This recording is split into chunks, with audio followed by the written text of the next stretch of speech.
Hello friends, कैसे हो सब लोग। आई होप सब लोग अच्छे होंगे, बेहतर होंगे और स्वस्थ होंगे। मैं हूं आपका दोस्त आशु और आज हम डिस्कस करेंगे बहुत ही इंपॉर्टेंट करंट अफेयर 13 मई 2021 के, जिसमें आप दो बेस्ट इमेजेस देख रहे हो। लेकिन आज हम बहुत ही इंपॉर्टेंट करंट अफेयर्स को डिस्कस करेंगे, तो यार वीडियो को बिल्कुल लास्ट तक देखना है और वीडियो को लाइक करना है, जितने बच्चे देख रहे हैं शेयर करना है मैक्सिमम टू मैक्सिमम, और चैनल को सब्सक्राइब जरूर करना है आपने। तो गाइस, आगे बढ़ने से पहले हम अपनी एप्लीकेशन के बारे में डिस्कस करेंगे जिसका नाम है करियर्स क्लाउड। इस एप्लीकेशन को आप डिस्क्रिप्शन बॉक्स में एक लिंक दिया हुआ है, इस वीडियो के नीचे एक लिंक दिया हुआ है, वहां से आप डाउनलोड कर सकते हो। डाउनलोड करने के बाद अपनी ईमेल आईडी के थ्रू लॉगिन करें और क्रैक करंट अफेयर्स के ऊपर क्लिक करें। जैसे ही क्लिक करेंगे आप सब्सक्रिप्शन बाय कर सकते हैं। जैसे क्लिक करेंगे आप 1 साल की या 2 साल की सब्सक्रिप्शन बाय कर सकते हैं। मतलब हम आपको 1 साल और 2 साल तक जो है वो करंट अफेयर प्रोवाइड करते रहेंगे। एक बार आप मेरे कहने से प्राइस जरूर चेक कर लें, क्योंकि बहुत ही कम प्राइस पे हम आपको प्रोवाइड कर रहे हैं। आप भी देखोगे तो खुद हैरान हो जाओगे। लेकिन एक जो इंपॉर्टेंट बात है कि 90 से 95% करंट अफेयर जो आपके एग्जाम में आएगा, चाहे वो बैंकिंग है चाहे एसएससी है, वो हमारे करंट अफेयर से कवर होगा, ये हमारी गारंटी है। तो दोस्तों, हम इसके अंदर आपको क्या प्रोवाइड करेंगे, हम प्रोवाइड करेंगे डेली करंट अफेयर सेक्शन, जिसमें 3 तरह के सेक्शंस आपको मिलेंगे। एक होगा डिटेल करंट अफेयर उसी दिन का, क्वेश्चन एंड आंसर फॉर्मेट में करंट अफेयर उसी दिन के। एक होगा क्विज सेक्शन जो डेली आप हमारी एप्लीकेशन के ऊपर अटेम्प्ट कर सकते हो। नेक्स्ट होगा वीकली सेक्शन। वीकली में 3 तरह के सेक्शंस होंगे, जिसमें डिटेल करंट अफेयर होगा पर्टिकुलर उसी हफ्ते का या उस सप्ताह का, क्वेश्चन एंड आंसर फॉर्मेट में करंट अफेयर्स होंगे उसी हफ्ते के, और एक होगा क्विज सेक्शन जो आप हमारी एप्लीकेशन के ऊपर अटेम्प्ट कर सकते हो। नेक्स्ट होगा monthly section. In the monthly section आपको मिलेंगे 4 तरह के सेक्शन, जिसमें एक होगा आपके पास स्टडी पीडीएफ, जिसमें आपको डिटेल्ड करंट अफेयर मिलेंगे उसी पूरे महीने के थ्रेटिकल फॉर्म में। फिर उसको रिवाइज करने के लिए क्वेश्चन एंड आंसर फॉर्मेट में आप जो है वो उसको रिवाइज करोगे। टॉप 100 करंट अफेयर्स मिलेंगे, वो भी आपको क्वेश्चन एंड आंसर फॉर्मेट में मिलेंगे एग्जाम से पहले रिवाइज करने के लिए। एक होगा पॉकेट पीडीएफ, मतलब 2 लाइनर 3 लाइनर में करंट अफेयर्स को अगर जल्दी जल्दी में पढ़ना चाहते हो तो आप इसका यूज करोगे एग्जाम से पहले। ये तो हो गया डेली, वीकली और मंथली। लेकिन आपकी प्रिपरेशन को और आगे बढ़ाने के लिए हम आपको देते हैं स्मार्ट पीडीएफ, जिसको हम कहते हैं टॉपिक वाइज पीडीएफ। 20 बहुत ही इंपॉर्टेंट टॉपिक्स जो आपके एग्जाम के लिए इंपॉर्टेंट है, उसके हिसाब से हम जो है टॉपिक वाइज पीडीएफ को प्रिपेयर करते हैं। तो अगर आपको लगता है कि कोई भी टॉपिक आपका वीक है, तो आप इस पीडीएफ को उठाएं और किसी भी टॉपिक को आप जल्दी जल्दी में एग्जाम से पहले रिवाइज कर सकते हैं। अगर आप बैंकिंग एस्पिरेंट है, मतलब बैंकिंग के स्टूडेंट हैं, तो बैंकिंग सेक्शन को हम अलग से कवर करते हैं। इसमें आपको 3 चीजें मिलेंगी। एक तो डिटेल करंट अफेयर मिलेगा बैंकिंग और इकोनॉमी से रिलेटेड, एक क्वेश्चन एंड आंसर फॉर्मेट में करंट अफेयर्स मिलेंगे ओनली बैंकिंग एंड इकोनॉमी से रिलेटेड, एक दोस्तों आपको मिलेगा क्विज सेक्शन, जो कि आप हमारी एप्लीकेशन के ऊपर अटेम्प्ट करोगे और आप बेस्ट टू बेस्ट बैंकिंग और इकोनॉमी के करंट अफेयर जो है वो कवर कर सकते हो। नेक्स्ट होगा एग्जाम पीडीएफ। अगर आप पूरे साल का करंट अफेयर जितना भी अब पीछे जा चुका है 2021 का, वो एक पीडीएफ से रिवाइज करना चाहते हो तो आपको जरूरत है इस एग्जाम पीडीएफ की। नेक्स्ट होगा special current affair. Budget and economic survey हम इसमें प्रोवाइड करेंगे, मतलब इंपॉर्टेंट डेटा जो बजट और इकोनॉमिक सर्वे से रिलेटेड होगा, और साथ ही साथ जो है इसमें आपको मिलेगा जो क्वेश्चन एंड आंसर एग्जामिनर आपसे पूछ सकता है, वो भी जो है वो हम यहां पे प्रोवाइड कर रहे हैं। नेक्स्ट होगा स्टेट करंट अफेयर, मतलब हम आपको बेस्ट टू बेस्ट स्टेट के करंट अफेयर्स प्रोवाइड करेंगे, जो आपकी स्टेट जो प्रेपरेशन है उसको भी इनहेंस करेगा, और हम हर स्टेट और यूनियन टेरिटरी को कवर कर रहे हैं। तो गाइस, इसके लिए कोई अलग अलग सब्सक्रिप्शन नहीं है, ये सारी चीजें एक ही सब्सक्रिप्शन के अंदर मिलेगी। सिर्फ एप्लीकेशन को डाउनलोड करें, नीचे लिंक दिया हुआ है, क्रैक करंट अफेयर्स के ऊपर क्लिक करें, मतलब आपने जो है वो पहले लॉगिन कर लेना, फिर क्रैक करंट अफेयर्स के ऊपर क्लिक करना है, फिर आप 1 साल या 2 साल की सब्सक्रिप्शन जो है वो बाय कर सकते हैं। इसका प्राइस दोस्तों बहुत ही कम है, एक बार मेरे कहने से चेक जरूर करें। और गाइज, इसके ऊपर आपको मिलेगा 10% एक्स्ट्रा डिस्काउंट। अगर आप इस कोड का यूज करेंगे H10 का, तो आपको मिलेगा 10% एक्स्ट्रा डिस्काउंट। आज ही इसको सब्सक्राइब कर लें, क्योंकि मैं फिर से कहना चाहता हूं 90 से 95% करंट अफेयर जो आपके एग्जाम में आएंगे वो हमारे ही करंट अफेयर से कवर होंगे। और गाइज, अगर आपकी कोई क्वेरी है तो आप हमें इस ईमेल आईडी पे जो है वो मेल कर सकते हो, आप इस नंबर पे हमें कांटेक्ट भी कर सकते हो, और साथ ही साथ जो है आप किसी भी वीडियो के नीचे कमेंट छोड़ दो अगर आपकी क्वेरी है। मैं पर्सनली रोज 1 या 2 घंटे आपके कमेंट्स के ऊपर लगाता हूं, ताकि जो है वो मैं आपकी क्वेरी को रिजॉल्व कर सकूं। तो अगर आपने मुझसे कोई बात करनी है या कुछ भी अगर आप मुझसे पूछना चाहते हो, तो आप कमेंट बॉक्स में जो है वो छोड़ दें अपना मैसेज। तो गाइस, आज का करंट अफेयर स्टार्ट करते हैं 13 मई 2021 का। लेकिन फिर से सारे बच्चों को कहना चाहूंगा कि यार लाइक करना है वीडियो को, 700 प्लस टारगेट हमने रखा है, सब्सक्राइब करना है चैनल को, शेयर करना है मैक्सिमम टू मैक्सिमम। तो स्टार्ट करते हैं मोस्ट इंपॉर्टेंट क्वेश्चन के साथ, और पहला क्वेश्चन है, which organisation won the green Urja award 2021 for its development role towards the green energy financing. मतलब उस ऑर्गेनाइजेशन को ग्रीन ऊर्जा अवार्ड मिला, मतलब मेन कीवर्ड कीवर्ड तो आपके लिए ये हो गया। क्यों मिला है? क्योंकि उसने ग्रीन एनर्जी के ऊपर फोकस किया। ग्रीन एनर्जी का मतलब है रिन्यूएबल एनर्जी के ऊपर उन्होंने फोकस किया है, new and renewable energy like solar wind के ऊपर उसने फोकस किया है। और फोकस मतलब उसने खुद ये प्लांट्स नहीं लगाए, उसने उसके लिए फाइनेंस किया है। और वो ऑर्गेनाइजेशन दोस्तों हमारे पास कौन सी है? बहुत सी आसानी से आप इसका आंसर जो है वो दे सकते हो। गवर्नमेंट की एक ही ऑर्गेनाइजेशन है जो ये फाइनेंस करती है और वो ऑर्गेनाइजेशन का नाम है IREDA। तो आंसर क्या होगा दोस्तों? इसका बी होगा, Indian renewable energy development agency limited. तो इसको ये अवार्ड मिला। और यहां पे आप देख रहे हो ये दोस्तों इस ऑर्गेनाइजेशन के चेयरमैन और मैनेजिंग डायरेक्टर हैं, जिनका नाम क्या है? प्रदीप कुमार दास। तो याद रखना है, प्रदीप कुमार दास जो है वो इनका नाम है और ये हैं चेयरमैन और managing director Indian renewable energy development agency limited के। इनको मिला है ग्रीन ऊर्जा अवार्ड। तो आप यहां पे देख सकते हो ये क्यों मिला है, क्योंकि ग्रीन एनर्जी को फाइनेंस किया है। और ये अवार्ड किसने दिया है? इंडियन चैम्बर ऑफ कॉमर्स की तरफ से ये अवार्ड जो है वो दिया गया है।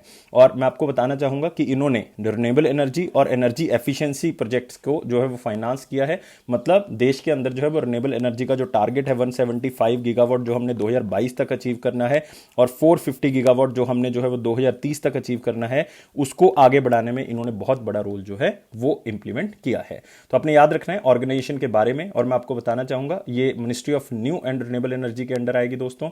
और ये मात्र एक ऐसी डेडिकेटेड इंस्टीट्यूशन है गवर्नमेंट की जो फाइनेंस करती है रिन्यूएबल एनर्जी को और एनर्जी एफिशिएंसी प्रोजेक्ट्स को। तो इस चीज को याद रखना है।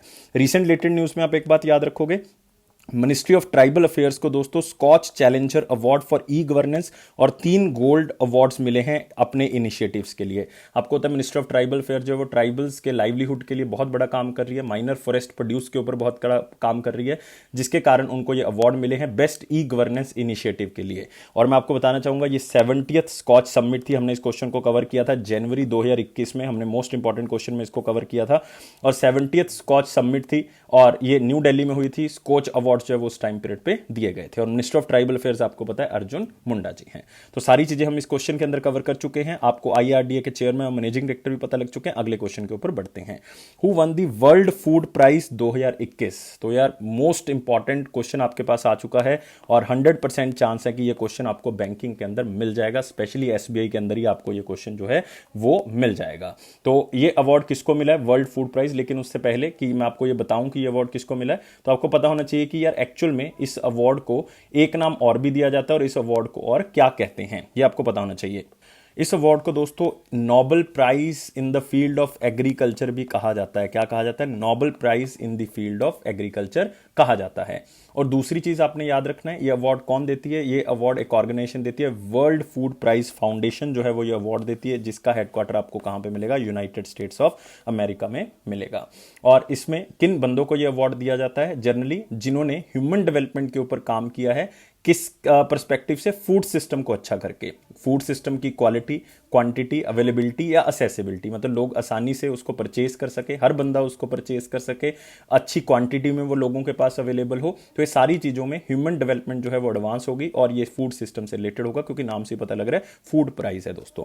और ये अवार्ड किसको मिला है? ये मिला है दोस्तों शकुंतला हरक सिंह थिल्स्टेड को। तो नाम याद रखेंगे, शकुंतला हरक सिंह थिल्स्टेड। और आप सोच रहे होंगे कि इसमें इंडियन नाम भी जुड़ा हुआ है और जो है वो फॉरेनर भी हमें लग रही हैं ये, तो बिल्कुल सही पहचाना आपने। ये इंडियन डिसेंट की हैं दोस्तों, क्योंकि आप नाम से जो है वो पहचान सकते हो। लेकिन ये इनका जन्म जो है वो कहां पे हुआ था? कैरेबियन आइलैंड्स हैं, 2 कैरेबियन आइलैंड्स हैं जिनको कहा जाता है त्रिनिदाद एंड टबोगो। तो वहां पे जो है मतलब इनका जन्म हुआ था, लेकिन बाद में ये सिटीजन जो है वो कौन सी कंट्री की हैं? डेनमार्क की सिटीजन है। तो ये भी आप याद रख सकते हो कि कहां की सिटीजन है? डेनमार्क की सिटीजन है। तो आप इनका चेहरा देख सकते हो ताकि आपको लंबे समय तक थोड़ा सा याद रहे। शकुंतला हरक सिंह थिल्स्टेड, उनको मिला है वर्ल्ड फूड प्राइज और उन्होंने मेरीन लाइफ को, या आप कह सकते हो एक्वाकल्चर को, उसके फूड सिस्टम में जो है वो इंप्रूव बनाने में हेल्प की है। लाइक आप कह सकते हो कि एक्वाटिक फूड सिस्टम को जो है वो बहुत अच्छा किया है, मतलब पानी में जो न्यूट्रिशियस फूड है उसको बहुत अच्छा जो है वो किया है और एक अच्छा इकोसिस्टम बनाने की जो है वो कोशिश की है। तो नाम जरूर याद रखेंगे, कहाँ से बिलोंग करती है ये भी याद रखना है, कहाँ की सिटीजन है ये भी आपने जो है वो पढ़ लेना है। और क्यों मिला मैं आपको बता चुका हूं कि इन्होंने एक्वाकल्चर और फूड सिस्टम के अंदर न्यूट्रिशियस वैल्यू को जो है वो इंप्रूव किया है, उन्होंने सस्टेनेबल लाइवलीहुड के ऊपर जो है वो बात की है। इनका जन्म जो है वो त्रिनाद में हुआ था, लेकिन ये डेनमार्क की सिटीजन है। और आपने याद रखना है इसको नोबेल प्राइज ऑफ एग्रीकल्चर भी कहा जाता है। है Nobel prize for food and agriculture भी इसको कहते हैं। ये उन लोगों को दिया जाता है दोस्तों, मैं बता चुका हूं कि जो ह्यूमन डेवलपमेंट के ऊपर काम करते हैं, जो फूड से रिलेटेड जो है वो क्वालिटी, क्वांटिटी, अवेलेबिलिटी के ऊपर फोकस करते हैं। और ये अवार्ड जो है वो दोस्तों 1996 में क्या किया गया था, क्रिएट किया गया था। तो ये सारी चीजें आप जो है वो याद रखोगे, लेकिन बाकी ऑप्शन जो है वो आपके लिए इंपॉर्टेंट है। जैसे कि आप देख रहे हो यहां पे एक नाम आपको मिलेगा किसका, डॉक्टर रतनलाल जी का। डॉक्टर रतनलाल को ये अवार्ड दिया गया था 2020 में, सेम अवार्ड मिला है उनको 2020 में, वर्ल्ड फूड प्राइज 2020। ये मैं इसलिए कवर कर रहा हूं, बाई चांस एग्जामिनर आपको पूछ ले तो आप बता दोगे, 2020 का इनको मिला। ये भी इंडियन अमेरिकन साइंटिस्ट हैं। यूसुफ अली एमए, इनको अभी हमने एक क्वेश्चन कवर किया था, इनको टॉप सिविलियन अवार्ड मिला है किस कंट्री का, आबू धाबी का। तो याद रखना है किसका, आबू धाबी का इनको टॉप सिविलियन अवार्ड मिला है। नेक्स्ट रुमाना सहगल, ये याद रखेंगे, बहुत इंपॉर्टेंट अवार्ड मिला है इनको, Nelson Mandela world humanitarian award 2021 दोस्तों इनको रिसेंटली दिया गया है। ये डिप्लोमेटिक मिशन ग्लोबल पीस की तरफ से दिया गया है। रिपीट कर रहा हूं दोबारा से, डॉक्टर रतनलाल को वर्ल्ड फूड प्राइज 2020 का, यूसुफ अली एमए को top civilian award Abu Dhabi का, रुमाना सहगल को मिला है Nelson Mandela world humanitarian award 2021 का। तो ये सारी की सारी इंफॉर्मेशन अपने ग्रैस्प कर लेनी है, याद नहीं करना कुछ भी। मैं हमेशा कहता हूं करंट अफेयर को कभी भी याद नहीं किया जाता, डेली पढ़ोगे तो आपको याद हो जाएंगे, अपने आप ही आपके दिमाग में जो है बैठने स्टार्ट हो जाएंगे। अगले क्वेश्चन के ऊपर आते हैं। Who was selected as take the charge as the chief executive officer of national asset reconstruction company limited. तो इसमें कीवर्ड दोस्तों क्या है, बैंकिंग स्टूडेंट्स के लिए बहुत इंपॉर्टेंट क्वेश्चन है, नेशनल एसेट रिकंस्ट्रक्शन कंपनी। ये दोस्तों जो NARC आप कंपनी देख रहे हो, ये अभी बन चुकी है, लेकिन अभी जो है वो इसकी वर्किंग स्टार्ट नहीं हुई है। और ये मिनिस्ट्री ऑफ फाइनेंस का कहना है कि जून 2021 में ये अपना काम जो है वो स्टार्ट कर देगी। क्योंकि ये कंपनी इसलिए बनाई गई है ताकि जो बैड लोन्स हैं, बैंक्स के जो NPA हैं, जो उनका पास प्रॉपर्टी पड़ी हुई है, कुछ भी पड़ा हुआ है, तो उसको ये खरीदेगा। उसके बाद जो है वो उसको क्या करेगा, अच्छे एसेट्स बनाने की जो है वो कोशिश की जाएगी। That is the national asset reconstruction company. और जितनी भी छोटी एसेट रिकंस्ट्रक्शन कंपनीज होंगी वो इसी के अंडर क्या करेंगी, काम करेंगी। तो इस चीज को आपने याद रखना है। और दोस्तों कौन जो है वो इसके चीफ एग्जीक्यूटिव ऑफिसर जो है वो बनाए गए, इसका मतलब ये पहले चीफ एग्जीक्यूटिव ऑफिसर होंगे।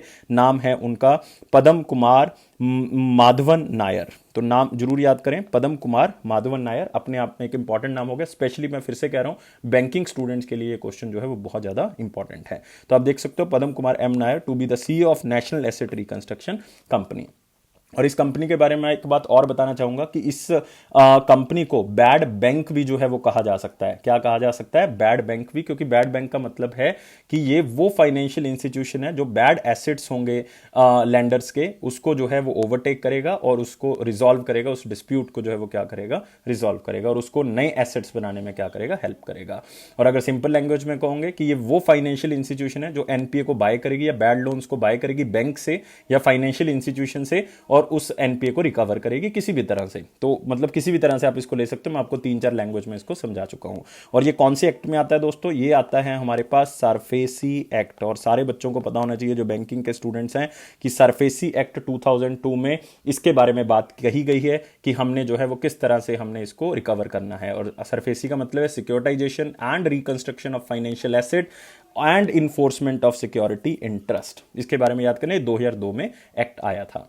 तो काफी चीजें जो है इस क्वेश्चन में आपको पता लग चुकी है। नई चीजें भी मेरे ख्याल से जिन बच्चों को नहीं पता होगा वो भी पता लग चुकी हैं।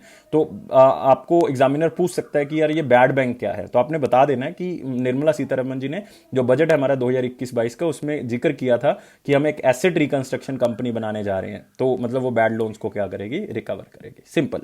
और बाकी जो ऑप्शन देख रहे हो दोस्तों, ये आपके लिए बहुत इंपॉर्टेंट है। लाइक आप देख रहे हो यहाँ पे first option Mukhmeet S Bhatia, इनको रिसेंटली अपॉइंट किया गया है डायरेक्टर जनरल कौन सी ऑर्गेनाइजेशन का, एसिक का। एसिक का मतलब है employ state insurance corporation, employ state insurance corporation.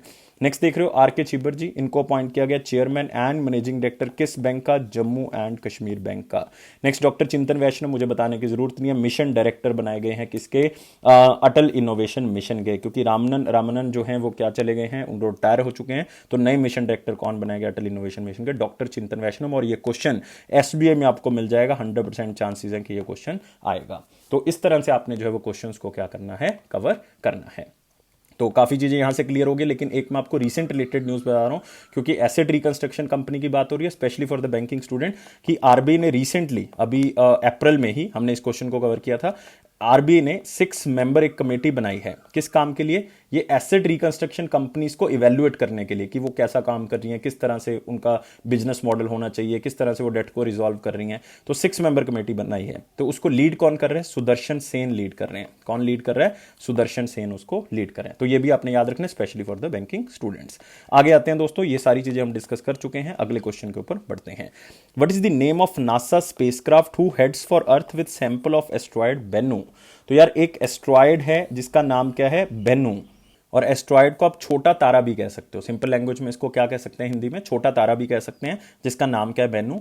वो अर्थ से दोस्तों बहुत ज्यादा दूर है। मतलब अगर मैं यहाँ पे एक फिगर लिखूंगा भी तो मतलब उसको समझना हमने नहीं है, ना ही हमारे लिए कोई इंपॉर्टेंट है, लेकिन फिर भी मैं आपको बता देता हूं कि वो अर्थ से ऑलमोस्ट 200 मिलियन माइल्स जो है वो क्या है? अर्थ से दूर है। मतलब ऑलमोस्ट 1.9 एस्ट्रोनॉमिकल यूनिट जो है वो हमसे क्या है? दूर है। और ये मिशन जो है वो नासा ने भेजा था 2016 में। तो 2 साल उसको पहुंचने में लगे। 2018 में ये वहां पे पहुंचा, मतलब 2 साल लगे इस डिस्टेंस को क्लियर करने के लिए। तो 2018 में ये मिशन जो है वो एस्ट्रॉयड बेनू में पहुंचा। एस्ट्रॉयड बेनू में पहुंच के इसने जो है वो सैंपल्स को कलेक्ट किया। ठीक है, 2-3 साल इसने लिए, आसपास जो है वो उसने चक्कर भी काटे। लेकिन अब 2021 में उसका जो काम कंप्लीट हो गया। अब 2021 में वो दोबारा किस तरफ चल पड़ा है दोस्तों? अर्थ की तरफ चल पड़ा है, मतलब पृथ्वी की तरफ चल पड़ा है। अब 2 साल और लगेंगे, क्योंकि तो अगर 2 साल जाने में लगे तो आने में भी सेम ही टाइम लगेगा। तो 2 साल लगेंगे, मतलब किस ईयर में पहुंचेगा? 2023 में। तो ये है दोस्तों जर्नी पूरी स्पेसक्राफ्ट की। 2016 में लॉन्च किया गया, 2018 में वहां पे पहुंचा। 3 साल तक इसने सैंपल्स को कलेक्ट किया। अब आसपास जो है वो ये घूमा, उसने स्टडी की और सैंपल्स को कलेक्ट किया। फिर 2021 में वापस चल पड़ा अर्थ की तरफ। 2 साल फिर लगेंगे, मतलब 4 साल तो उसके आने जाने में लग गए। तो उसका जो बेसिकली जो काम है अगर आप देखोगे तो वो 3 साल का है। तो वहां पे वो 3 साल जो है वो उस बेल्ट में जो है वो रहा है। तो एस्ट्रॉयड बेनू याद रखना है। नासा के स्पेसक्राफ्ट का दोस्तों नाम क्या है? ऑसिरिस REX या रेक्स भी आप इसको कह सकते हो, किसी भी तरह से बुलाओ इसको। ऑसिरिस रेक्स का मतलब क्या है? O stands for origin, S का मतलब है स्पेक्ट्रल, I का मतलब है इंटरप्रिटेशन, R का मतलब है RI का मतलब है रिसोर्स आइडेंटिफिकेशन, S का मतलब है सिक्योरिटी, REX का मतलब है रेगोलिथ एक्सप्लोरर। तो ये आप थोड़ा सा मतलब एब्रीवेशन को एक बार पढ़ ले, एब्रीवेशन पूछने के चांसेस कम है। स्पेसक्राफ्ट का नाम जो है वो ज्यादा पूछ सकते हैं। किसने लॉन्च किया है? नासा ने इसको लॉन्च किया है। तो आप देख सकते हो नासा का 2 साल बाद जो है इंडिया में, आप कह सकते हो, इंडिया नहीं कह सकते, बेसिकली पृथ्वी में आने वाला जो सैंपल कलेक्ट करके जो एस्ट्रॉयड बेनू से स्पेसक्राफ्ट है उसका नाम है ओसिरिस RX। और ओसिरिस RX का मतलब मैं आपको बता चुका हूं। और इसने 2 साल की अपनी जर्नी वापस आने की अर्थ की तरफ जो है वो स्टार्ट कर दी है। और ये रॉक्स और डस्ट को कलेक्ट करके लेके आएगा एस्ट्रॉयड बेनू से। और आने से पहले ये जो सूर्य है उसके भी जो है उसके आसपास जो है वो चक्कर लगा के आएगा और उसकी भी जो है वो देख के आएगा कि किस तरह से वहां के सैंपल जो है वो कलेक्ट किए जा सकते हैं। मतलब जो सन का ऑर्बिट है उसके आसपास जो है वो चक्कर लगा के आएगा। ये देख सकते हो आप, सितंबर 2030 में लौटेगा, 23 में लौटेगा दोस्तों। 2 साल लगेंगे अभी इसको आने में। और ये 8 सितंबर 2016 को लॉन्च किया गया था, तो बाय डिफॉल्ट सितंबर 2023 में इसमें लौटना है। और इसके जो सैंपल कलेक्टर का नाम है, जो ये डस्ट और ये कलेक्ट करके लेके आएगा, इसका नाम है touch and go sample acquisition mechanism. ये आपने याद नहीं करना दोस्तों, ये सिर्फ पढ़ना है, ताकि अगर आप कभी टैक्स सुनो तो आपके दिमाग में थोड़ा सा आइडिया होना चाहिए कि यार किससे रिलेटेड है, ये कोई मिशन है नासा का। तो इस तरह से जो है वो थोड़ा सा याद होना चाहिए कि जो सैंपल कलेक्टर है उसका नाम क्या होगा। और जो ये कलेक्ट करेगा सैंपल्स को कलेक्ट करने के बाद ये रखेगा सैंपल रिटर्न कैप्सूल में। एक छोटा सा आप कह सकते हो कैप्सूल है, उसको नाम दिया गया SRC। SRC का मतलब सैंपल रिटर्न कैप्सूल। होगा क्या कि जब ये वापिस आएगा पृथ्वी से एंटर करने से पहले ये स्पेसक्राफ्ट से जो है वो अलग हो जाएगा और अर्थ के एटमॉस्फेयर के अंदर क्या करेगा? एंटर कर लेगा। तो साइंटिस्ट को फिर यहां पे आके खोल लेंगे। और इसका जो मटेरियल होगा वो दोस्तों माना जा रहा है 200 ग्राम से लेकर 400 ग्राम तक का मटेरियल जो है वो इसके अंदर हो सकता है सैंपल के तौर पे। कहा गया था एटलीस्ट 60 ग्राम तो होना चाहिए कोई भी खोज करने के लिए, तो इसमें 200 ग्राम से लेकर 400 ग्राम तक जो है वो होगा। तो नासा के बारे में आपको पता है, नए एडमिनिस्ट्रेटर कौन है नासा के? Bill Nelson. दोस्तों याद करना है, बिल नेल्सन नए एडमिनिस्ट्रेटर हैं जो अभी बनाए गए हैं। और बाकी जो मिशन है दोस्तों ये भी आप देख सकते हो, जैसे कि आप यहां पे देख रहे हो एक मिशन, और इस मिशन का नाम आपको दिख रहा है यहां पे, कौन सा? निसार। निसार का दोस्तों यहां पे मतलब आपको सबसे पहले पता होना चाहिए, ये नासा और इसरो का सिंथेटिक अपर्चर रडार है, जो काम क्या करेगा? जो कि अर्थ के ऊपर, या आप कह सकते हो जो चेंजेस आ रहे हैं एटमॉस्फेयर के अंदर, उसको जो है वो क्या करेगा, परखेगा। मतलब जो अर्थ का इकोसिस्टम चेंज हो रहा है, उसके सरफेस चेंज हो रहा है, आइस मास चेंज हो रहा है, बायोमास, नेचुरल हजार्ड जो किस तरह से आ रहे हैं, तो उसको देखने में ये क्या करेगा, हेल्प करेगा। लेकिन ये नासा और इसरो का कंबाइंड मिशन है। एक दोस्तों आप यहां पे देख रहे हो, अगला ऑप्शन आपको दिख रहा है कौन सा, लूसी। तो लूसी दोस्तों एक स्पेसक्राफ्ट का नाम है जो नासा लॉन्च करेगा। कहां पे, अक्टूबर 2021 में लॉन्च करेगा। और इसका काम क्या होगा, यूपिटर के पास जो छोटे तारे हैं, जो एस्ट्रॉइड्स हैं, वहां पे उनकी जांच करेगा। एक होगा डार्ट, जो नवंबर 2021 में जो है वो लॉन्च किया जाएगा। इसका एम यही है कि जो छोटे तारे हैं वो किस तरह से जो है मूव करते हैं, उसका क्या जो है वो मेथड रहता है, तो ये सारी चीजें जो है वो पता की जाएगी डार्ट। लेकिन ये सारे के सारे दोस्तों किसके हैं, नासा के मिशन है। सिर्फ एक जो है वो नासा और इसरो का ज्वाइंट मिशन है, ये आप जरूर याद रखेंगे। अगले क्वेश्चन के ऊपर आते हैं। बहुत सी इंफॉर्मेशन ले चुके हैं, अब आते हैं दोस्तों वेरी इंपॉर्टेंट क्वेश्चंस में। लेकिन वीडियो को लाइक करना यार, 700+ लाइक, सब्सक्राइब करना चैनल को और शेयर कर दें वीडियो को maximum to maximum. Very important question में पहला क्वेश्चन है, जियोजीत फाइनेंशियल सर्विसेज जो है वो एक बैंक के साथ एग्रीमेंट कर लिया उन्होंने कि 3 तरह के अकाउंट फैसिलिटीज आपको मिलेंगी जो उस बैंक के कस्टमर हैं। मतलब जियोजीत फाइनेंशियल सर्विस जो है वो बेसिकली ट्रेड जो फैसिलिटीज हैं वो प्रोवाइड करते हैं। ये केरला बेस्ड एक ऑर्गेनाइजेशन है जो ये हेल्प करेगी इस बैंक की कि आपको ट्रेड फैसिलिटीज भी जो है वो क्या कर दें, हम प्रोवाइड कर दें। और दोस्तों आपको बताना चाहूंगा कि 3 in 1 का मतलब क्या है कि एक तो सेविंग अकाउंट तो आपका उस बैंक के अंदर हो ही जाएगा, एक डीमैट अकाउंट हो जाएगा जिसमें आप ट्रेडिंग करोगे, और एक ट्रेडिंग अकाउंट हो जाएगा जिसमें एक्चुअल में आप सेल और परचेज कर सकते हो। तो आप सेविंग अकाउंट से पैसा डीमैट अकाउंट में डाल सकते हो, डीमैट से ट्रेडिंग अकाउंट में। मतलब आपको जो फंड है आपको एक दूसरी जगह पे लेके जाने के लिए जो है वो आसान हो जाएगा, क्योंकि एक ही अकाउंट है ये, इसलिए आपको कोई भी प्रॉब्लम जो है वो नहीं होगी। और ये बैंक है दोस्तों पीएनबी, पंजाब नेशनल बैंक के साथ ये टाई अप किया गया है। मतलब जो पंजाब नेशनल बैंक के सेविंग अकाउंट के कस्टमर्स होंगे, जिनके पास सेविंग अकाउंट है, तो उनको 2 तरह की फैसिलिटीज और मिलेंगी। वो डीमैट अकाउंट भी मिलेगा आपको और साथ में ट्रेडिंग अकाउंट भी मिल जाएगा जिसमें आप ट्रेड भी कर सकते हो। और ये दोनों फैसिलिटीज कौन प्रोवाइड करेगा, ये जियोजीत फाइनेंशियल सर्विसेज जो है वो प्रोवाइड करेंगे। सेविंग अकाउंट की फैसिलिटीज पीएनबी देगा, लेकिन जो ट्रेडिंग अकाउंट और डीमैट की फैसिलिटी है ये कौन प्रोवाइड करेगा, ये जियोजीत फाइनेंशियल सर्विसेज प्रोवाइड करेंगे। तो आपको कोई भी परचेज करने में, इन्वेस्ट करने में जो है वो क्या रहेगी, आसानी। तो आप देख सकते हो जियोजीत याद करने की ज्यादा जरूरत नहीं है, सिर्फ इतना याद रखना है कि केरला बेस्ड एक फाइनेंशियल ऑर्गेनाइजेशन है और पंजाब नेशनल बैंक के साथ इन्होंने टाई अप किया है। तो इन्वेस्टमेंट करना आसान होगा, फंड को मैनेज करना आसान होगा, ये फैसिलिटीज जो है वो आपको यहां पे मिल जाएगी।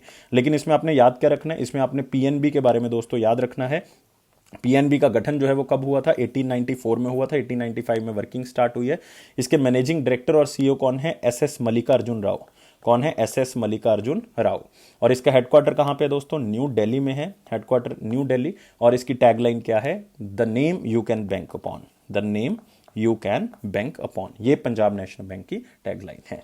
अगले क्वेश्चन के ऊपर बढ़ सकते हैं। अगला क्वेश्चन है हमारे पास, Which company has launched international money transfer for its United States users? मतलब सिंपल है यार, उस कंपनी के जो यूनाइटेड स्टेट्स के अंदर जो है वो कस्टमर्स हैं या यूजर्स हैं जो उनकी एप्लीकेशन को यूज करते हैं, वो किसी और कंट्री के लोगों को भी पैसा जो है वो भेज सकते हैं अगर वो भी उसी एप्लीकेशन को यूज कर रहे हैं।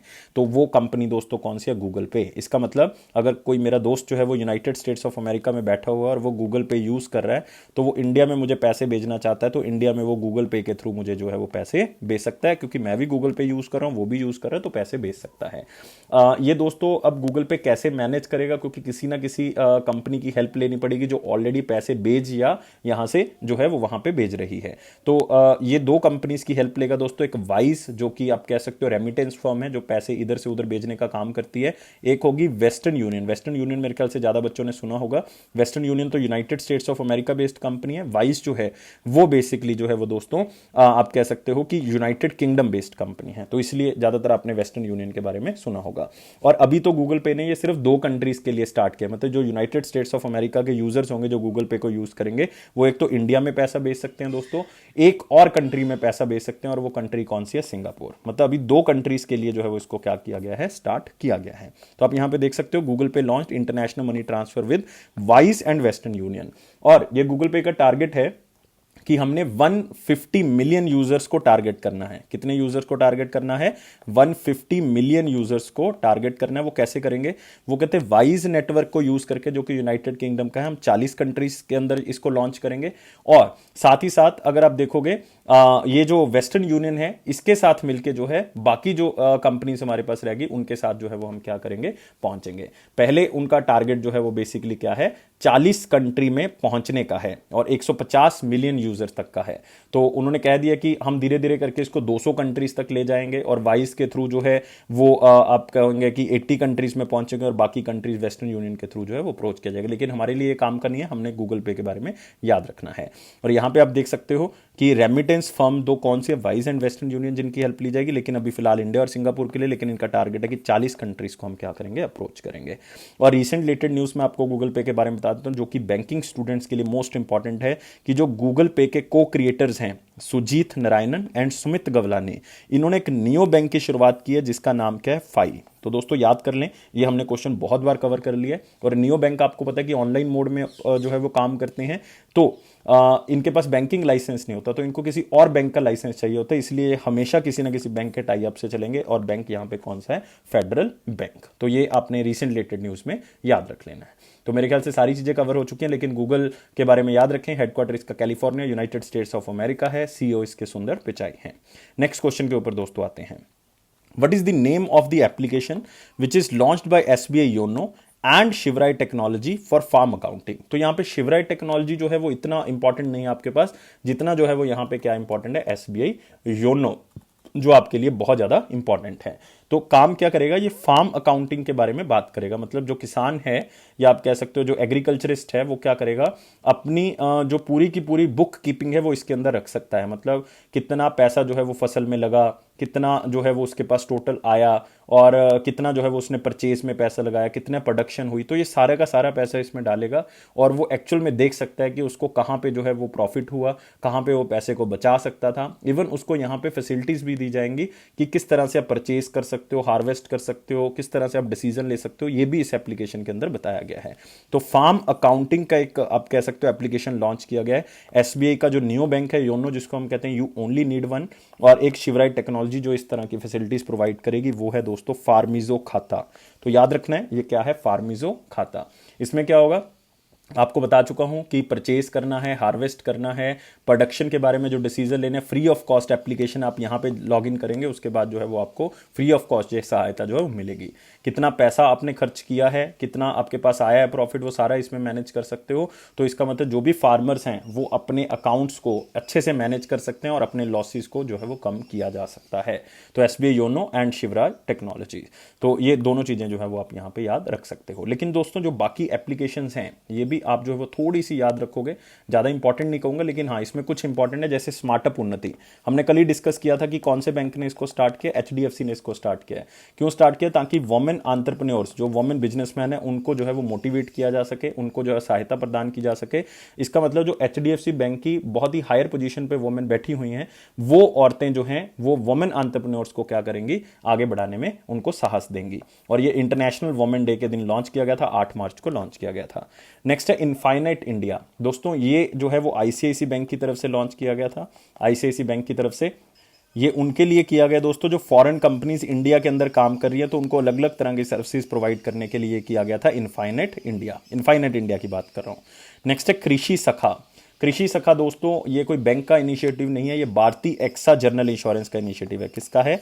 भारतीय एक्सा जनरल इंश्योरेंस का। ये इनिशिएटिव क्या कहता है कि फार्मर्स को प्रॉपर गाइडेंस दी जाएगी कृषि सखा के अंदर। सखा मतलब आपका दोस्त, कृषि मतलब फार्मिंग। तो ये फार्मर्स को गाइडेंस प्रोवाइड करेगी कि किस तरह से आपने फसल करनी है, किस तरह से कौन सी मिट्टी का आप यूज करोगे, और बेस्ट टू बेस्ट प्रैक्टिसेस कौन सी यूज कर सकते हो ताकि आपकी फसल जो है वो बढ़ सके, आपका प्रोडक्शन जो है वो क्या कर सके? बढ़ सके। तो ये तीनों याद रखनी है कि कौन से बैंक और कौन सी इंश्योरेंस कंपनी की तरफ से स्टार्ट की गई है, specially for the banking students.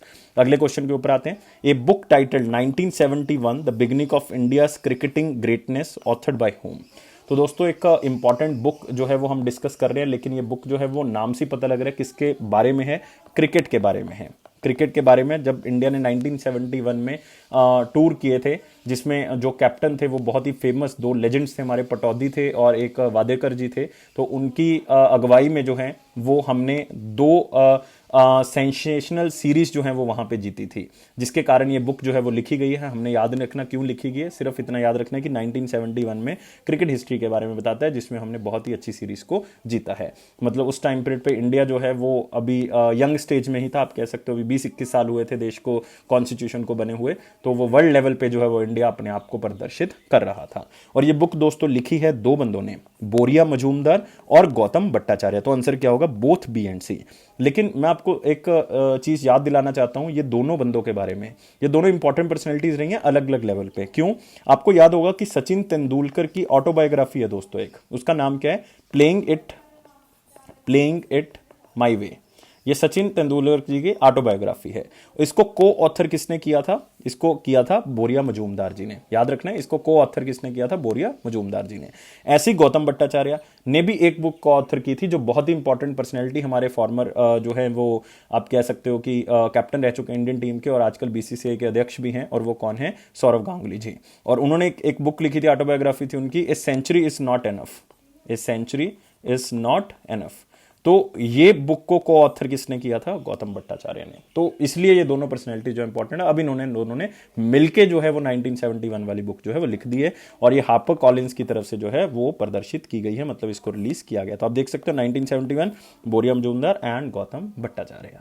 अगले क्वेश्चन के ऊपर बढ़ते हैं। Arjun awardee Venugopal Chandrashekhar ji passed away, उनका देहांत हो गया, वो कौन सी गेम से एसोसिएटेड थे। मैं हमेशा कहता हूं जब किसी का देहांत होता है तो क्वेश्चन पॉइंट ऑफ व्यू से आपने तीन चीजें याद रखनी है। नाम याद रखना है जो कि यहां से क्लियर है, क्या है, वेणुगोपाल चंद्रशेखर। दूसरा, आपने स्टेट याद रखनी है, अगर कंट्री है तो कंट्री याद करनी है, लेकिन यहां पे स्टेट की बात हो रही है तो याद रखना है तमिलनाडु से बिलोंग करते हैं। तीसरी चीज याद रखनी है वो किस गेम या किस फील्ड से एसोसिएटेड है, तो वो एसोसिएटेड है दोस्तों टेबल टेनिस से। तो आंसर क्या होगा इसका, सी होगा दोस्तों। याद रखना है क्या होगा आंसर, टेबल टेनिस होगा। तो टेबल टेनिस आप यहां पे उनका चेहरा देख सकते हो, अर्जुन विनिंग मतलब अर्जुन अवार्ड उन्होंने जीता हुआ टेबल टेनिस प्लेयर हैं वेणुगोपाल चंद्रशेखर, उनका देहांत हो गया। स्टेट जो है वो दोस्तों आपने जरूर याद रखनी है, स्टेट कौन सी है, तमिलनाडु है हमारे पास। और यहां पे आप देख सकते हो वो चेन्नई तमिलनाडु से बिलोंग करते हैं, 3 बार जो है वो नेशनल चैंपियन जो है वो रह चुके हैं टेबल टेनिस के अंदर, और उन्होंने कॉमनवेल्थ गेम्स में भी इंडिया को रिप्रेजेंट किया था 1982 में, और अर्जुन अवार्ड भी जीत लिया उन्होंने 1982 में। तो सिर्फ एक दो बातें याद रखें क्योंकि कोच रहे हैं, तो ये भी जो है वो थोड़ा सा इंपॉर्टेंटली पढ़ सकते हो आप। अगले क्वेश्चन के ऊपर आते हैं। इंटरनेशनल नर्सिस डे 2021 जो है वो कब सेलिब्रेट किया जाता है पूरे ग्लोब लेवल पे। तो इस दिन को मैं इस बार इंपॉर्टेंट मानूंगा, अदरवाइज 2 साल पहले इस दिन को हम इंपॉर्टेंट नहीं मानते थे ज़्यादा, और शायद पूछा भी कम जाता था, लेकिन अब जो है वो ज़्यादा पूछे जाने के चांसेस है, क्योंकि आपको पता है कोविड-19 के दौरान सबसे बड़ा योगदान जो है वो दोस्तों इन्हीं का है, नर्सिस का ही है, जो देश को चला रहे हैं इस टाइम पीरियड पे, लोगों को बचा रहे हैं, लोगों की जान को बचा रहे हैं, अपनी जान को जोखिम में डाल के। तो याद रखना है दोस्तों, इंटरनेशनल नर्सिस डे 2021 जो है वो सेलिब्रेट किया गया 12 मई को, और हर साल 12 मई को ही मनाया जाता है, ताकि जो हेल्थ केयर है उसको इंपॉर्टेंस दी जा सके, जो नर्सिस ने अपना योगदान दिया उसको बेहतर बनाने में, और हेल्थ केयर को अप्रिशिएट किया जा सके उनके काम को लेके जो उन्होंने और भी बेहतर बनाया, स्पेशली ड्यूरिंग द कोविड-19। और 12 मई इसलिए मनाया जाता है क्योंकि ये बर्थ एनिवर्सरी है दोस्तों किसकी, फ्लोरेंस नाइटिंगेल की। किसकी, फ्लोरेंस नाइटिंगेल की। और इसका थीम जो है वो आप जरूर याद रखोगे, इंटरनेशनल नर्सिस डे 12 मई, और थीम क्या है, in nurses a voice to lead a vision for future health care. इसी से हम जो है वो आगे बढ़ सकते हैं, बाय डिफॉल्ट बढ़ सकते हैं, और इस बार हम सल्यूट जरूर करेंगे इनको। और आपको पता होना चाहिए एक दोस्तों ऑर्गेनाइजेशन भी है, इंटरनेशनल काउंसिल ऑफ नर्सेस, जिसका हेडक्वार्टर आपको मिलेगा जिनेवा के अंदर, स्विट्जरलैंड के अंदर, स्विट्जरलैंड में जिनेवा में इसका हेडक्वार्टर आपको मिल जाएगा। ठीक है, तो ये चीजें जो है वो आप याद रखोगे, और पहली बार 1965 में ऑब्जर्व किया था, ज्यादा इंपॉर्टेंट नहीं है, सिर्फ दिन याद रखें और थीम याद रखें। नेक्स्ट आते हैं दोस्तों इंपॉर्टेंट क्वेश्चंस के ऊपर। वीडियो को लाइक करना है 700 टाइम्स, और सब्सक्राइब करना है चैनल को, शेयर करना है मैक्सिमम टू मैक्सिमम। और इसमें पहला क्वेश्चन है, ministry of new and renewable energy has released new guidelines for the implementation of central public sector undertaking scheme phase 2। तो इसमें सबसे इंपॉर्टेंट यही है, central public sector undertaking scheme है क्या, उसका फेज 2 लॉन्च हो गया है, और ये स्कीम कब स्टार्ट हुई थी। तो ये स्कीम दोस्तों 2019-20 में स्टार्ट की गई थी, तो आंसर तो इसका क्या होगा, सी होगा। आप देख सकते हो सेंट्रल गवर्नमेंट ने जो है वो कुछ जो है वो गाइडलाइंस को टाइट कर दिया है, किसके लिए, जो फंडिंग हो रही है, मतलब जो वाइबल गैप फंडिंग है उसमें जो है वो उसको टाइट कर दे। लेकिन ये कोई इंपॉर्टेंट नहीं आपके पास कि कितनी फंडिंग है, क्या है टारगेट, क्या है स्कीम का, कि 12,000 मेगावाट जो है वो grid connected solar panel panels जो हैं वो लगाने हैं, उसके पावर प्रोजेक्ट्स लगाने हैं which will be produced by the government producers. 12,000 megawatt जो है वो गवर्नमेंट प्रोड्यूसर्स के द्वारा प्रोड्यूस किया जाएगा, ग्रिड सोलर, ये याद रखना है। इसका टाइमलाइन 2019 से 20 और 22 से 23 ये टारगेट है। कौन सी ऑर्गेनाइजेशन इसमें एलिजिबल हैं? वो गवर्नमेंट प्रोड्यूसर्स ऑर्गेनाइजेशन, या तो वो पीएसयू हो सकती है या गवर्नमेंट ऑर्गेनाइजेशन हो सकती है, या फिर वो हो सकती है जिसमें 50% होल्डिंग सेंटर या स्टेट गवर्नमेंट की है, तो वो गवर्नमेंट प्रोड्यूसर्स बन सकते हैं। और मैक्सिमम टैरिफ जो है वो कितना ले सकते हैं, मैक्सिमम रेट जो है वो सेंट्रल पब्लिक सेक्टर यूनिट जो है वो कितना चार्ज कर सकता है, 2.45 पर यूनिट जो है वो चार्ज किया जा सकता है। मतलब जो power distribution companies in government producer से ये खरीदेंगी, जो इतनी भी बिजली खरीदी जाएगी वो 2.45 पर यूनिट के हिसाब से जो है वो खरीदी जाएगी। तो ये इसने जो है वो थोड़ा सा बता दिया है। अब ministry of new and renewable energy आपको पता होना चाहिए। यूनियन मिनिस्टर कौन है? राजकुमार सिंह है। कौन है? राजकुमार सिंह। और राजकुमार सिंह जो हैं वो हमारे मिनिस्टर हैं, और साथ ही साथ इनकी कॉन्स्टिट्यूएंसी याद रखनी है, आरा। आरा कहाँ पे? बिहार के अंदर। कहाँ पे? बिहार के अंदर। तो सिंपल क्वेश्चन है, सिर्फ इसको पढ़ लें, याद रखने वाला कुछ भी नहीं है इसमें। India GDP to grow dash in 2021 dash in 2022 according to report of United Nation. तो बहुत ज्यादा इंपॉर्टेंट क्वेश्चन नहीं कहूंगा इसको, क्योंकि अभी भी जो है वो रिवाइज होती जा रही है कि कितनी जो है वो इंडिया ग्रोथ करेगा 2021 में, 2022 में। आपको पता है कि अलग अलग ऑर्गेनाइजेशन या अलग अलग क्रेडिट रेटिंग एजेंसीज दे रही हैं। जैसे कि मैं आपको थोड़ा सा बता देता हूं, क्राइजिल ने रिसेंटली फोरकास्ट किया कि इंडिया 8.2% से लेकर 9.8% के बीच में क्या करेगा? ग्रो करेगा। 8.2% से लेकर 9.8% के बीच में क्या करेगा? इंडिया ग्रो करेगा। ये उनका जो है वो आइडिया है, किसका? क्राइजिल का। ये उन्होंने बता दिया है कि इसके बीच में करेगा। नेक्स्ट अगर मैं बात करूंगा मूडीज का, तो मूडीज ने बता दिया है कि इंडिया जो है वो ग्रो करेगा फाइनेंशियल ईयर 21 में 9.3%। 21 में 9.3%। केयर रेटिंग एजेंसी ने बता दिया कि इंडिया 9.2% ग्रो करेगा फाइनेंशियल ईयर 21 में। कितना? 9.2% जो है वो ग्रो करेगा। तो मतलब ये चेंज होता जा रहा है, क्योंकि जैसे मूडी की मैं बात करूंगा तो उन्होंने पहले 13.7% बताया था, अब 9.3 बता दिया। कोविड के केसेस राइज हो रहे हैं, कल को कोविड के केसेस कम हो जाएंगे तो बाय डिफॉल्ट ये चेंज हो जाएगा डाटा। तो यूनाइटेड नेशन ने बताया 7.5% ग्रो करेगा 2021 में, और 10.1% करेगा 2022 में। तो ये उन्होंने बताया। लेकिन आपको अभी भी कह रहा हूं कि अभी कुछ याद नहीं करना, क्योंकि ये चेंज हो रहा है, तो मतलब चांसेस भी कम है इसके पूछने के, तो इसलिए याद मत करें। अब आते हैं वन लाइनर इंपॉर्टेंट पॉइंट्स में, जिसमें हमारे पास पहला पॉइंट है area of summer crops expand by 21.58%। और मैं कल ही आपको बता चुका हूं कि यार समर क्रॉप्स जो बेसिकली कौन सी होती हैं? जो हमारे पास खरीफ क्रॉप्स होती हैं। तो 2021 और 2020 को अगर कंपेयर करें तो 2021 में इतना एरिया जो है वो खरीफ क्रॉप्स का बढ़ चुका है। वो बढ़ने का सबसे बड़ा कारण है कि पल्सिस की प्रोडक्शन जो है वो इंडिया के अंदर बढ़ चुकी है। पल्सिस के अंदर जो है वो एरिया क्या हुआ है? बढ़ा है। और मैंने कल ही बताया था कि अगर आप देखोगे राइस की भी जो है वो बड़ी है, ठीक है, और अगर आप देखोगे पल्सिस की बड़ी है, ऑयल सीड्स की बड़ी है, जिसके कारण जो है वो ये अपने आप ही जो है वो समर क्रॉप्स का एरिया बढ़ गया। Next, India renewable capacity addition falls by 50% to 5.62 megawatt in 2020। ये क्यों हुआ है? ये पेंडेमिक के कारण हुआ है। किसकी रिपोर्ट है दोस्तों? ये आईईए की रिपोर्ट है, जिसको हम कहेंगे इंटरनेशनल एनर्जी एजेंसी की रिपोर्ट है, कि इंडिया की जो रिन्यूएबल कैपेसिटी एडिशन है वो 50% पिछले साल से कम हो गई है। इसका मतलब ये नहीं है कि इंडिया की जनरेशन कैपेसिटी कम हो गई, इसका मतलब है कि जो 2019 में इंडिया ने जितनी कैपेसिटी ऐड की थी उसके मुकाबले जो 2020 में जितनी ऐड की वो 50% कम ऐड की है। लेकिन ग्लोबल लेवल पे आपको पता होना चाहिए कि 2019 में 190 गीगावाट जो है वो ऐड हुआ था ग्लोबल लेवल पे, लेकिन 2020 में 280 गीगावाट जो है वो एडिशन हुआ है। और इसमें सबसे बड़ा रोल 280 गीगावाट में सबसे बड़ा रोल जो है वो किसका है? चाइना का है। और ये इंटरनेशनल एनर्जी एजेंसी का मानना है कि 280 गीगावाट में से 50% जो वो चाइना का ही है, चाइना ने ही बिल्ड किया है इसको। और इसमें सबसे बड़ा बाय डिफॉल्ट जो शेयर है वो किसका होगा? वो हमारे पास सोलर का है, 135 गीगावाट सोलर का है। और ये इंटरनेशनल एनर्जी एजेंसी का मानना है कि 2021 में और कितनी ऐड होगी new and renewable energy? 270 gigawatt और ऐड हो जाएगी। 2022 में ये कहते हैं कि 280 गीगावाट ऐड होगी। मतलब इतनी इतनी ऐड होती जाएगी हर साल, और हम लक्ष्य को क्या कर लेंगे? अचीव कर लेंगे। लेकिन जो 2021 में 270 गीगावाट ऐड होनी है, 270 गीगावाट ऐड होनी है, उसमें 45% शेयर चाइना का होगा। 280 गीगावाट में सबसे बड़ा शेयर जो है 58% किसका होगा? चाइना का। तो आप कह सकते हो चाइना एक न्यू एंड रिन्यूएबल एनर्जी में बहुत आगे जो है वो बढ़ रहा है। तो इस चीज को आपने थोड़ा सा फोकसली याद रखना है। और इंटरनेशनल एनर्जी एजेंसी के बारे में याद रखना है, इसका हेडक्वार्टर आपको कहां पे मिलेगा? फ्रांस में मिलेगा, पेरिस के अंदर मिलेगा। कितनी कंट्रीज मेंबर हैं? 30 कंट्रीज जो है इसकी मेंबर नंबर हैं। तो मतलब बहुत ही सिंपल हो गया क्वेश्चन, अब तो याद भी रहेगा, और इसमें सिर्फ थ्रेटिकली ये चीज़ें ज़्यादा याद करने वाली है नहीं।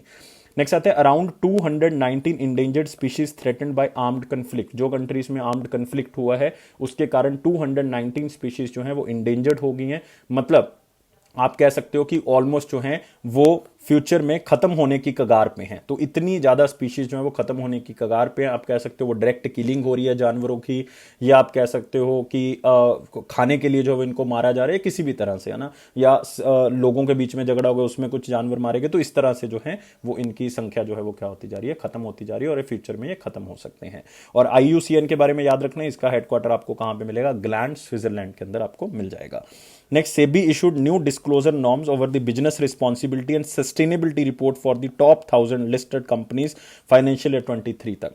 तो मतलब उन्होंने कहा है कि कुछ इन्वायरमेंट से रिलेटेड भी आपने अपने फंडिंग के बारे में बताना है, लेकिन वो आपके लिए इंपॉर्टेंट नहीं, आपके लिए इंपॉर्टेंट है सेबी। 1988 में इसका गठन हुआ था, लेकिन इसका एक्ट बना था 1992 में। तो एग्जामिनर क्वेश्चन हमेशा पूछता है कि सेबी स्टैट्यूटरी बॉडी कब बना, तो बच्चों को पता नहीं होता स्टैट्यूटरी क्या है। तो आपको पता होना चाहिए कि कोई भी बॉडी जो पार्लियामेंट में पास होकर बनी हो, जिसका एक अलग से एक्ट बना हो, उसको कौन सी बॉडी कहते हैं, स्टैट्यूटरी बॉडी कहते हैं। और इसके हेड कौन है दोस्तों, अजय त्यागी जी हैं। नेक्स्ट, शूटर दादी जिनका नाम है चंद्रो तोमर जी, उनका देहांत हो गया कोविड-19 के कारण। तो मेरे ख्याल से कुछ बताने की जरूरत है नहीं। आपने शायद एक 2019 में मूवी देखी होगी तापसी पन्नू जी की और भूमि पांडेकर की, शायद, आई एम नॉट कंफर्म की भूमि थी, लेकिन 2019 में जो है ये मूवी आई थी सांड की आग, तापसी पन्नू थी उसमें। तो ये बायोग्राफी थी दोस्तों दो बहुत ही फेमस शूटर्स की, चंद्रो तोमर एंड परखी तोमर। और दोनों जो हैं वो आप कह सकते हो the oldest women shooters in the world. तो उनमें से चंद्रो तोमर जी का देहांत हो गया कोविड-19 का, 89 ईयर्स ओल्ड थी। और 1960s में इन्होंने शूटिंग में करियर जो है वो अपना स्टार्ट किया था, और उत्तर प्रदेश से जो है वो बिलोंग करती थी। तो नाम जरूर याद रखना है, चंद्रो तोमर, शूटर दादी के नाम से जाना जाता है। आपको एग्जामिनर पूछेगा कि शूटर दादी को मतलब किसको कहा जाता है, तो परखी तोमर आ सकता है या चंद्रो तोमर आ सकता है। Next, Bettery India holding sell over 2% stake in the Yes bank. पहले 7% के आसपास था शेयर, अब 5% के आसपास रह गया यस बैंक के अंदर। सिर्फ सिंपल न्यूज है। नेक्स्ट आते हैं क्वेश्चन ऑफ द डे। 12 मई 2021 का क्वेश्चन हमारे पास क्या था। क्वेश्चन बहुत ही सिंपल था कि लोकल एरिया बैंक्स जो है वो इंडिया के अंदर कब सेटअप जो है वो किए गए। तो बहुत से बच्चों ने आंसर बताया, और जिन्होंने भी आंसर बताया यार बहुत ही सही आंसर बताया, क्योंकि मुझे कोई भी आंसर ऐसा नहीं मिला जो बच्चों ने जो है वो क्या बता दिया हो, गलत बता दिया हो। सारे आंसर जो है बिल्कुल सही थे। और आंसर जो है वो इसका क्या था, 1996। और कई बच्चों ने मंथ भी बताया, तो मंथ भी यार बिल्कुल सही था। अगस्त 1996 में गवर्नमेंट ऑफ इंडिया ने ये स्कीम अनाउंस की थी लोकल एरिया बैंक्स की। इसका मेन मकसद यही था कि लोकल एरिया का मतलब है 2 या 3 डिस्ट्रिक्ट्स को मिला के वो जो है वो बैंक जो है वो क्या करेंगे, कंट्रोल करेंगे चीजों को, जिससे क्या होगा, जो रूरल एरिया है उन तक जो है वो बैंक पहुंच पाएंगे। और लोकल एरिया या रूरल एरियाज जो होंगे उनकी इन्वेस्टमेंट जो है वो बढ़ेगी, उनकी सेविंग बढ़ेगी, क्रेडिट अवेलेबिलिटी जो है वो रूरल और सेमी अर्बन एरिया में बढ़ेगी। और स्टार्टिंग में जब इसको लॉन्च किया गया था 1996 में, तो आरबीआई के पास 227 एप्लीकेशंस आई थी, लेकिन उसमें से आरबीआई ने जो है वो बिल्कुल कुछ ही अप्रूव की थी, और 10 ने जो है उसमें से लोकल एरिया बैंक जो है वो स्टैब्लिश किए थे। आज अगर 2015 का आरबीआई का डाटा देखें, 2015 तक का आरबीआई का डाटा है, उसमें 4 ही लोकल एरिया बैंक रह गए थे। मतलब आप कह सकते हो कि इसमें ऑपरेशन वैल्यू जो है वो बहुत कम है, बहुत ही कम जो है वो ध्यान दिया जाता है, क्योंकि इसमें प्रॉफिटेबिलिटी कम है। लेकिन ये सोशल फैक्टर पे बहुत जरूरी है कि इस तरह के बैंक जो है वो होने चाहिए। नेक्स्ट आते हैं दोस्तों क्वेश्चन ऑफ द डे। बहुत ही सिंपल क्वेश्चन आपसे पूछ रहा हूं, in which year the banking regulation act 1949 was amended to make it applicable to the cooperative banks. आपको होता है बैंकिंग रेगुलेशन एक्ट 1949 स्टार्टिंग में कोऑपरेटिव बैंक्स के लिए नहीं था। अगर आप 2-3 दिन पहले हमारा क्वेश्चन ऑफ द डे देखोगे, जिसमें मैंने पूछा हुआ था बैंकिंग रेगुलेशन एक्ट 1949 किस डेट को पास हुआ था, जिसमें आपने आंसर दिया था 16 मार्च को पास हुआ था, उसमें मैंने आपको डिटेल में बताया हुआ है कि किस ईयर में इसको अमेंड किया गया था कोऑपरेटिव बैंक्स के लिए। वो खोल के देखो, उसको सुनो, 1 मिनट का जो मैंने बताया है उसमें कि क्या क्या हुआ था, उसमें आपको आंसर मिल जाएगा। और आंसर मुझे उसको सुनने के बाद कमेंट बॉक्स में बता दें। तो 700 प्लस लाइक्स मुझे चाहिए, सब्सक्राइब करना है चैनल को, और दोस्तों वीडियो को शेयर करें मैक्सिमम टू मैक्सिमम, और चैनल को जो है वो चैनल के ऊपर बेल बटन को प्रेस कर दें ताकि नोटिफिकेशन आपको ऑन टाइम मिल सके। ये अफेयर्स क्लाउड का प्रॉमिस है कि आपके कॉन्फिडेंस को जरूर बूस्ट कर देगा अगर आप इसी तरह से करंट अफेयर्स को पढ़ते रहोगे। और पीडीएफ से करंट अफेयर्स को पढ़ना है, पीडीएफ को सब्सक्राइब कर सकते हो 1 साल या 2 साल के लिए। लिंक जो है वो एप्लीकेशन का डिस्क्रिप्शन बॉक्स में दिया हुआ है, वहां से आप इसको क्या कर सकते हो, डाउनलोड कर सकते हो। प्राइस बहुत ही कम है, एक बार चेक कर लें। उसके ऊपर भी 10% डिस्काउंट, #10 कोड का यूज करें और आपको 10% एक्स्ट्रा डिस्काउंट मिल जाएगा। तो गाइस बहुत बहुत शुक्रिया इस वीडियो को देखने के लिए। और मैं हमेशा कहता हूं लाइफ को बहुत ज़्यादा सीरियस लेके नहीं चलना, हमने हमेशा खुश रहना, आसपास के लोगों को खुश रखना, बाहर नहीं निकलना। बाहर निकलोगे तो खतरा अपने आपको तो है ही है, आप अपनों को भी खतरा दे रहे हो जो आपके अपने हैं। तो इसलिए बहुत ज़रूरी है कि घर पे बैठें और पढ़ें यार, हमेशा जो है वो कुछ ना कुछ सीखते रहें, हर रोज कुछ ना कुछ आप जरूर सीखो, हर रोज कोई ना कोई जो चीज़ जो है वो आपने सीख के सोना है। Thank you guys, take care and bye bye.